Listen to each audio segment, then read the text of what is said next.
कोई भी सपना साकार करने के लिए सबसे जरूरी है सही कोच का होना। चुनिए NISM क्लासेस को और करें अपने NISM NCFM का सपना साकार। Download the app now. Hello student, welcome back to our channel. तो ये मैं जो आज आपको सीरीज़ बताने वाली हूँ वो पोर्टफोलियो मैनेजमेंट सीरीज़ है, जो कि सीरीज़ नंबर 21 होता है। NISM के सारे सर्टिफिकेशन बहुत ही इंपॉर्टेंट सर्टिफिकेशन होते हैं, ये आपको भी पता है। सारे NISM के सर्टिफिकेशंस की वैल्यू भी अलग अलग होती है। अगर आप बेसिक लेवल पे जाओगे तो आप इक्विटी डेरिवेटिव 8 कर सकते हो, जो कि बिगनर के लिए होता है, हालांकि ये एक्सपीरियंस्ड के लिए भी होता है। बट अभी हम जो पढ़ने वाले हैं वो है पोर्टफोलियो मैनेजमेंट सिस्टम का। पोर्टफोलियो मैनेजमेंट सिस्टम भी डिस्ट्रीब्यूटर के लिए आता है। अगर आप 50 लाख तक का पोर्टफोलियो मैनेज करना चाहते हैं तो उसके लिए आपको ये सर्टिफिकेशन डेफिनेटली करना चाहिए। तो सबसे पहले मैं आपको बता दूं, हम NISM और NCFM के सारे कोर्सेज प्रोवाइड करा के देते हैं, जिसमें हम 100% गारंटी देते हैं फर्स्ट अटेम्प्ट में एग्जाम निकाल के देने के लिए। कई लैंग्वेजेस में भी हम सर्टिफिकेशन प्रोवाइड करा के देते हैं, जो कि हिंदी, इंग्लिश, मराठी, तेलुगु कई लैंग्वेजेस में रहता है। अगर आप लैंग्वेजेस चूज़ करना चाहें तो आप कर सकते हैं। मल्टीपल स्लॉट्स हम प्रोवाइड करा के देते हैं। स्टडी मटेरियल भी हम आपको प्रोवाइड करा के देते हैं और फर्स्ट अटेम्प्ट में एग्जाम निकाल के देने की गारंटी भी प्रोवाइड कराते हैं। तो आज हम यहाँ पे जो क्वेश्चंस है वो मैं आपको बताऊंगी। क्वेश्चंस जिस तरीके से हम क्वेश्चंस को डिस्कस करते हैं और मैं आपको बताती हूँ कि क्वेश्चन किस तरीके से आपको आ सकते हैं। तो मैं आपको बताऊँ कि ये सिर्फ और सिर्फ एक डेमो क्वेश्चन है। सबसे इंपॉर्टेंट होता है कंसेप्ट क्लियर करना। कंसेप्ट आपको क्लियर करना चाहिए। डेमो क्वेश्चंस हम इसलिए आपको बताते हैं जिससे आपको एक आइडिया लगे कि किस तरीके के क्वेश्चंस एग्जामिनेशन हॉल में आते हैं। ये बहुत ही इंपॉर्टेंट होता है। साथ ही साथ मैं आपको बता दूं कि हमारे शॉर्ट वीडियोस भी अपलोडेड होते हैं, जिसमें हमारे स्टूडेंट जो क्लियर करते हैं एग्जाम को उनके बारे में हम बताते हैं और वो कौन कौन से सर्टिफिकेशन क्लियर करते हैं। तो वो भी आप जाके वहाँ पर देख सकते हो। सारे सोशल मीडिया प्लेटफॉर्म पर भी आप हमें फॉलो कर सकते हो। तो सबसे पहले क्वेश्चन पे आते हैं। क्वेश्चन है, mister Ashish is a portfolio manager and he is bullish on the market. What should he his course of action? ठीक है, इसका कहना कि एक आशीष नाम का बंदा है जो कि पोर्टफोलियो मैनेजर है, मतलब पोर्टफोलियो मैनेजमेंट में मैनेजर है। अब ये क्या करता है, he is bullish on the market में ये इसका जो व्यू है, ओवरव्यू है जो वो बुलिश है। ठीक है, तो what should be his course of action, मतलब इनका एक्शन क्या होना चाहिए। He should sell index future, he should sell index call option, he should buy index future और he should sell his complete portfolio। Obvious सी बात है, देखो मार्केट में एक होता है बुलिश मार्केट, एक होता है बेयरिश मार्केट। बुलिश मार्केट मतलब होता है कि बाई करना, और बेयरिश मतलब होता है कि मार्केट सेल की तरफ जाना। तो ये टू टाइप्स की व्यूज़ होते हैं और दो तरीके का मार्केट होता है, बेयरिश और बुलिश। जिसमें आप बाई करते हो उसको बुलिश बोलते हैं, बेयरिश मतलब होता है सेल। तो यहाँ पे इसका जो राइट आंसर होगा वो है he should by index future. तो यहाँ पे ये क्या करेगा, इसको बाई करेगा। ये देखो यहाँ दिया हुआ है, buying index future such a Nifty future will help him reap good profit if his view of bullish market power correct. ठीक है, प्रूव करेक्ट, सॉरी।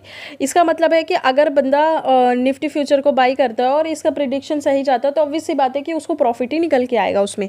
तो buying index future such a Nifty future will help him reap good profit if his view of bullish market prove correct.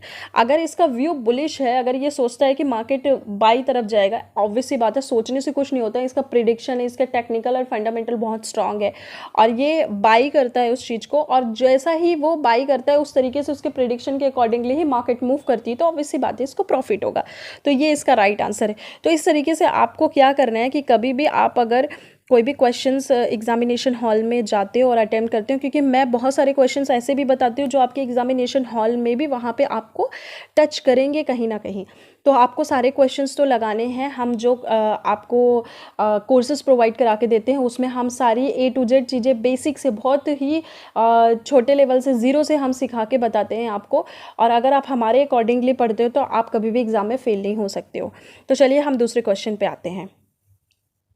देखो ये जो question है ये भी इस पहले क्वेश्चन से मिलता जुलता है। अब mutual fund manager is bearish on the market. ठीक है, एक म्यूचुअल फंड मैनेजर है, वो क्या है, मार्केट में बेयरिश है।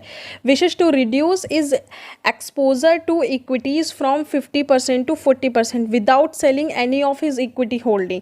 Can he sell index future of it? या obviously yes, he can sell index future. अब आपको ये चीज़ें थोड़ी सी समझ में नहीं आएंगी, इसके लिए आप एक बार अगर एक्सप्लेनेशन देखते हैं ना तो आपको क्लियरली ये चीज़ें समझ में आ जाती है। एक्सप्लेनेशन होता है, fill and mutual funds are buy and sell in future subject to certain limits. Fill and mutual fund portion limit all index future contracts to particular underlying index of 500 crore of 15% of the total open interest in the market। देखो इस चीज़ को मैं अगर आपको बहुत तरीके से explain करना चाहूँ तो शायद आपको अभी क्लियरली समझ में नहीं आएगा, क्योंकि आपको बहुत ही इनिशियल लेवल पे हो। तो अगर इस तरीके के क्वेश्चन आते हैं, अगर वो बोल रहा है म्यूचुअल फंड मैनेजर जो होता है वो बेयरिश ऑफ द मार्केट है, मार्केट में वो बेयरिश है, तो क्या वो उस चीज़ को सेल कर सकता है without selling any his equity holding? मतलब इक्विटी होल्डिंग को वो सेल नहीं करना चाहता है, ही can sell index future for it. Obviously अगर आपने इक्विटी बाई करके रखी है और 60% फॉर एग्जांपल 50% आपने बाई किया और 40% की इक्विटी वो सेल भी नहीं करना चाहता है अपनी, तो क्या वो फ्यूचर में उस चीज़ को सेल कर सकता है? ऑब्वियसली वो सेल करके रख सकता है, इंडेक्स को सेल करके रख सकता है। तो ऐसे जब क्वेश्चन आते हैं कि a fund manager is a bullish on the market और fund manager is a bearish on the market, तो उस टाइम पे आपको क्वेश्चन को समझ के ही टिक करना है यहाँ पे, yes he can sell index future, वो कर सकता है। और दूसरी बात ये कि जो एक्सप्लेनेशन दिया है वो एक्सप्लेनेशन आपको डेफिनेटली पढ़ना चाहिए, क्योंकि एक्सप्लेनेशन से ही कई क्वेश्चंस निकल के आते हैं और आप उस क्वेश्चंस को क्वालिफाइड करते हो, क्योंकि आपको भी पता है कि इनमें माइनस मार्किंग होता है। इन्वेस्टमेंट एडवाइज़र का एग्ज़ाम तो आपको पता है कि किस तरीके से होता है, इसी तरीके से ये भी होता है। MCQ क्वेश्चंस आते हैं, क्वेश्चंस जो रहेंगे वो माइनस मार्किंग में भी आते हैं, तो आपको क्वेश्चन बहुत ही ध्यान से अटेम्प्ट करना है। बाकी आपको अगर कोई भी डाउट आता है रिलेटेड टू दिस वीडियो तो आप कमेंट सेक्शन में कमेंट कीजिए, और क्लासेस रिगार्डिंग कोई भी इन्फॉर्मेशन चाहिए तो व्हाट्सएप कीजिए, हमें कॉल कर सकते हैं। सोशल मीडिया प्लेटफॉर्म पे भी आप हमें मैसेज ड्रॉप कर सकते हैं, आप हमारे एप्लीकेशन भी डाउनलोड कर सकते हैं, वेबसाइट पे भी विजिट कर सकते हैं, कहीं पे भी आप हमें मैसेज ड्रॉप कर सकते हो। तो चलिए अब मिलते हैं नेक्स्ट वीडियो में, तब तक के लिए take care of your health and your family. जय हिंद and all the best and happy Navratri. आप सबको नवरात्रि की बहुत बहुत शुभकामनाएं। आज से दशहरा चालू हो गया है, तो आप सबको भी बहुत बहुत शुभकामनाएं।